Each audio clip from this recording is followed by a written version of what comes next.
The White House wants states to hand over data from their voter rolls to a special commission that is looking at ways to improve the integrity of U.S. elections.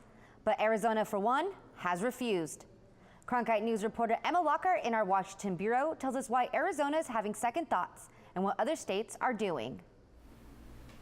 Yeah, the request came from an advisory panel that Donald Trump appointed following his claim that there were millions of illegally cast votes in the last election. Now, that claim has been rejected by many officials and experts, but could be to blame for the standoff this week between the panel and states.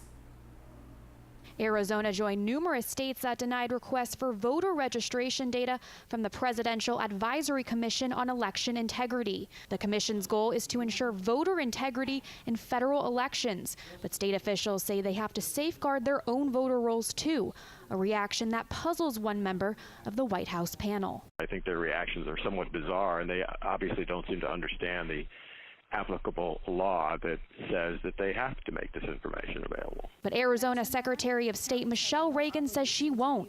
In a letter Monday, she said collecting that information could implicate serious privacy concerns shared by many. This is complete federal overreach, and it truly discredits the hard work of secretaries of states and election officials across our country. Advocates of the voter data request say they are only asking for public information.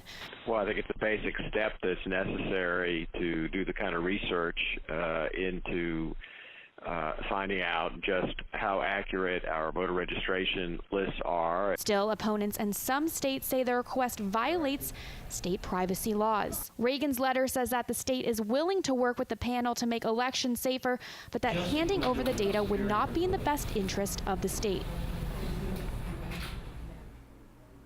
We checked with the National Association of Secretaries of State that said as of today, there are still a handful of states still considering the request, but a total of 44 states, including Arizona, are still saying they will not provide all data.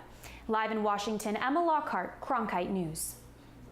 Cronkite News also reached out to Maricopa County Recorder Adrian Fontes. He says he hasn't received any requests from the commission yet, but if it allowed under Arizona statutes, he will comply. I did see the request that was refused by the Secretary of State. And the problem that I have with that request is that it indicates that whatever information they're going to get, they'd be disseminating widely.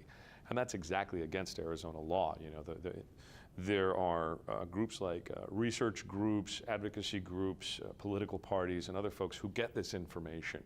Only the information that's available through public records, of course, not a lot of sensitive identifying information. And they use it for research purposes or within political campaigns. Information provided included whether a person voted in a particular election, but not the details of who he or she voted for.